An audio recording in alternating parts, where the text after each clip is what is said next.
last month or so, month and a half has gone since you took over, and what you're looking forward to on Friday. Yeah, absolutely. I hit the ground running as soon as obviously the process went through and I was selected, which I'm very grateful for, incredibly excited about. It started immediately, building what I obviously believe that we currently have, how we can continue to fill spots on our roster, and where I believe I could push this group.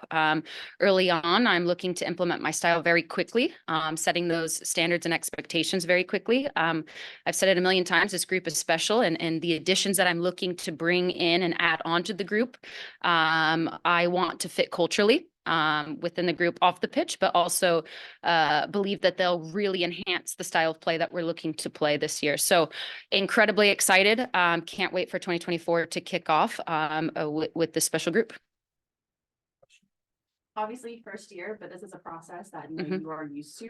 What are you really looking for your group this upcoming year? Yeah, absolutely. I think I'm looking very early on to create buy-in as quickly as possible, with obviously the way that I want to play, but investing in the players, their understanding of what my expectations are and the framework of my expectations, but also encouraging them, challenging them within it to be the best individually that they can for the common good of the group. And so for me, this is going to start off very early. I'd be ignorant to tell you here today that I'm the world's best head coach. But what I'm going to tell you is I'm going to work my butt off and I'm going to provide everything I possibly can for these players. And I'm bringing in a staff that I know will completely ensure that that occurs. And so for me, it's coming in and providing everything I possibly can for these players. And I say it all the time, the game is gray. You can have framework for players so that it's simple enough for them to understand what their expectations are, but you have to encourage the nuances and the understanding of what those situations look like. No situation is the same, but you have to create an environment for these players to understand, if this occurs, what can I do? If this occurs, what can I do? And so I want to implement this as soon as possible, and then the clear and provide a clear understanding as quickly as possible for the group. Ben, I'm sure you have some ideas of what being a head coach is like when you are an assistant, but then when you are in the job for that first month and a half. Is there anything that jumped out to you and said, wow, this is not what I expected, or this is like that? Yeah, I mean, I think I've always understood that it's crazy and the sense of it's ongoing. I don't think I ever slept as an assistant coach, because I always had the thought process of how I could be better for the group. Now, obviously, I need to be healthy in the sense of obviously I need to get some rest, right? But my point being is that you're always thinking about how you can be better. Everything that I'm going to ask from the group, I need to ask from myself. And if I'm constantly asking them for them to grow in specific areas of their game, to challenge themselves in specific areas, to own the fact that maybe, you know, they got it wrong in this case, and how do we adjust that and support that and challenge that? I have to be asking myself the same things. And so I think that's the piece for me where it's like, okay, this is what I want to do. This is how I want to implement it. This is how I'm going to adapt. And that's a big piece. You know, we're talking about the draft immensely.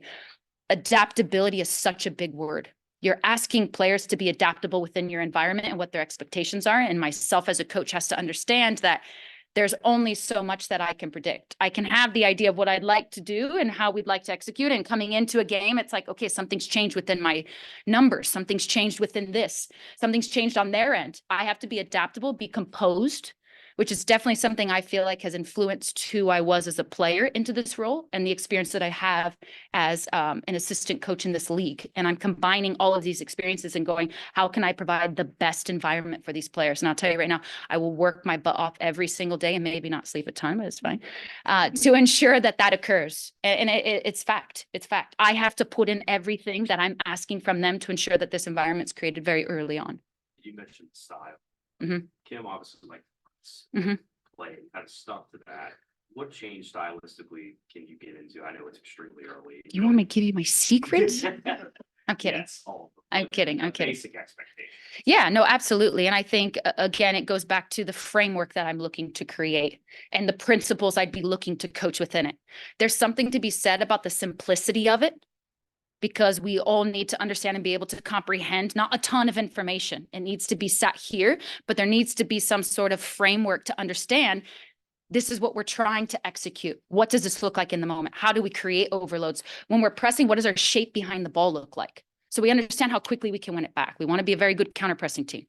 right? We want to have the ball a majority of the time, don't all teams. But my point is that we want to play a style that we're proud of, that we're working through Monday through Friday. And I say it all the time, you win games Monday through Friday. So that environment has to be highly competitive, but it has to be highly clear in the sense of what their roles and expectations are. So for me, again, I'm not going to give away too much, but my point is that the framework will be created early enough, digestible enough, so that these players can execute their roles to the best of their ability within it. And again, now you're talking, if I've got a player here, if we have a player here, I want to show that we can get past that, how to get past that. And again, that's how we're building a staff is so incredibly important, because you have to invest in them as people, because I believe a lot of who they are transcends to who they are on the pitch. So investing in them and their learning capabilities and making sure that we can provide the best environment for them to develop as individuals in the group.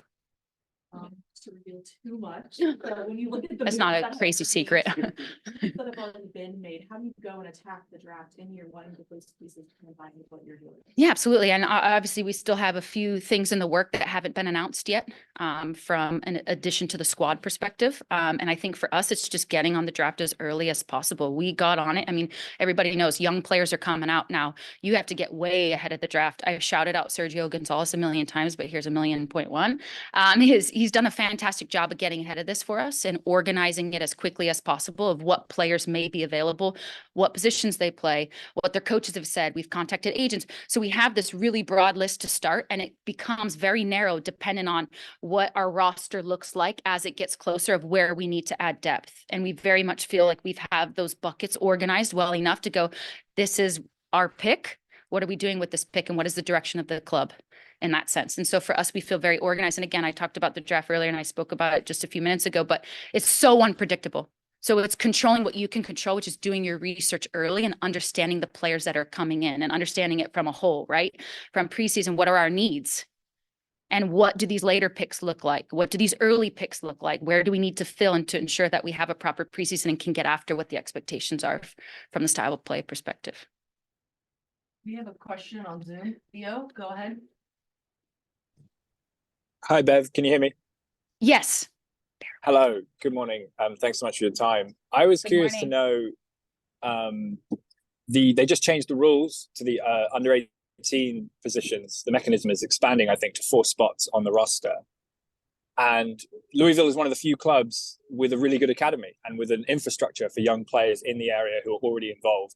Are you looking to maximize the under 18 mechanism when you build out your squad? Well, I think in general, right, you're trying to keep an eye on who these up and coming players are.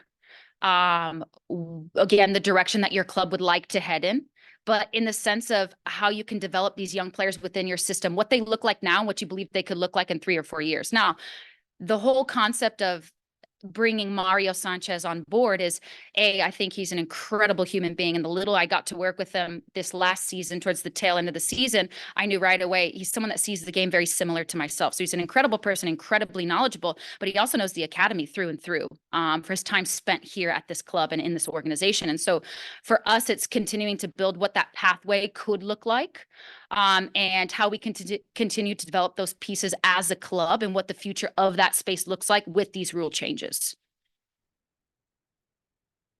One more from me, if that's okay. I was course. just curious if there's any profiles out there of prospective draftees that you think Louisville are really in need of. Obviously, Temby being the biggest probably departure out of the club. Is that the kind of player, kind of profile of a college athlete that you're looking to add through the draft? Sorry, I couldn't hear. So yeah, I think for us and for obviously the style that I'm looking to bring is, I'll just be totally transparent. So when I'm looking at a player, and I'm diving into this player a little bit more and I'm pulling it up on Y-Scout, I'm obviously watching games, I'm watching all these pieces. The first thing that I select is passing. I want to understand what the player's body shape looks like when they're building, in whatever capacity that is. I want to ensure that they understand what the hip should look like in that moment, what the firmness of the pass versus, obviously they're lending the ball, it has a little less texture on it. What those little pieces are huge indicators for me to understand the way that I want to play and the players that I'm looking to bring into this environment. And it's very interesting to be a former player and now a coach and to click it and to see how quickly you can see, okay, this is the player that I'm interested in. This is a player I feel can play in this system. You can see it very quickly, maybe 3 tabs in, 3 passes in, you understand, okay, this is someone I'm looking to bring in this environment. So if that gives you any insight to it. I love that answer. Thank you so much, Bev. That was, Yeah, of course. that was really good. Thanks, I Theo. love Y Scout, and the smart passes, the smart passes per 90 is a great tab. Yeah, thanks so much for your time again. Yeah, thank you. Appreciate you. He touched on two pretty big losses in Timby and Page. Now Mhm. they happened in Mhm. completely different circumstances, but Mhm. how do you foresee trying to address losing those two, either in the draft or Mhm. acquisitions that are yet?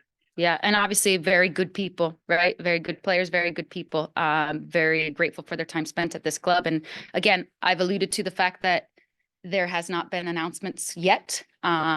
So keep that in mind. And these are the types of pieces of what we're looking to fill within the style that I'm looking to implement, what those players look like. And the way that they were utilized this year, in the sense of what I'm looking to fill and how I'm looking to utilize those players that I'm filling that with. And for me, I just feel like this group is incredible, top to bottom. The additions that we brought in that have yet to be announced, I think are fantastic additions in a lot of aspects. And what we're continuing to build from the roster and the flexibility that I'm looking to add into it is something that I'm incredibly excited about. It's a great question. Else for that? Yeah, really quick. What areas of need do you hope to address with the draft picks? Like, what part of the field are you looking at filling the most? Yeah. And I think for us specifically, there's two areas. And the way that we are looking to build our current roster right now and a few other things that we're looking to maneuver would justify how we go after those two spaces to fill. And I think for us, it's continuing to add to the environment within the style of play that I just spoke about with Theo of what I'm looking for from an understanding of the game. Because we also talk about this a lot. From the draft, there's a player that is currently playing a position at their college, but sometimes it doesn't always transfer in the sense of that exact position. So what are the attributes that this player has that we feel may fill somewhere in this space, but for their college, they're playing here? And I think that's something that also is a huge part. You see it a lot. I mean, Jenna Neiswanger at Gotham, obviously a midfielder for FSU and transfers into the back line. And I think it's those pieces for us that we're understanding who this is specifically, what this player could bring to our environment, and where do we see them fit as we fill in these pieces. And I think it's a big piece for us. Well, Of course. Draft. Hillary, you guys have goalkeeper depth. To make a trade to get a second round pick. Mhm. Does that speak to you guys really like the pool of talent that is in this draft? Do you think there's a lot of opportunity to get pretty solid contributors out of it to stack draft picks? Yeah, and I think for us, obviously, we're really grateful for the time that we had Hillary, fantastic human being, and obviously excited for her to be closer to home, these types of pieces. But for us, it's obviously a draft pick for 2025. No, you're fine. But the value that we put on the idea of what the young talent looks like coming out, and because we feel so confident in our process and how early we do our process, the idea is that we will have an opportunity to select someone that we feel could add to our group in that time frame. One last one for me, maybe. Yes. So I'm assuming that you and Ryan are working together in kind of this player acquisition mode. Just tell us about how that process is going, how you're working together to get players to the team. Yeah, absolutely. And I think a huge piece of it as well is bringing, and I'm going to talk about it again, is bringing someone like Mario Sanchez on board in that technical director role. It's a huge, him and I meet very consistently about, this is a player, this is the vision that I see. What are your thoughts as well in this moment? This is what I see from this player. And he's like, absolutely. Okay, let's contact the agent. There's a process in place. And then obviously adding Ryan into that as well as the GM of what our relationship looks like from us three in particular. And it's very, Mario and obviously Ryan as well are incredibly supportive of the direction that I'm looking to take the club in and what those needs are within that. And how do we get those positions filled in regards to what I'm looking for. And so that's kind of the process that's worked currently. And he's been fantastic addition, Mario specifically, in making sure that we can identify these players early, contact early, have that process. And then obviously us three working collective in that process. I have one. That's a great question. Of course. I know we were just talking about your players, good players, good humans. How important is it whenever you are looking at people to possibly draft, not only seeing their style of play, how talented they are, but contacting them earlier, making sure that they fit in your club as people? Yeah. Absolutely. I mean, it's huge, right? I spoke earlier about a lot of who these players are off the field transcends to who they are on. So are they going to be good in the environment in the locker room, which means that it'll really enhance our environment as well on the pitch. So it's really getting to know who they are, however that is, right? Contacting maybe their coach, contacting people they know that we know to give us a little bit of a broad, and this has been a huge piece of it. We don't want to just see what they're like. Of course, sometimes they stand out massively and we're like, she's a player, right? But I want to know what she's like, because if it comes into the environment and culturally it doesn't fit, how much can we actually get out of her and how much does she push our environment? So we need to make sure that that's the holistic circle in that sense. Anything else for Bev? All right, Bev. Thank you.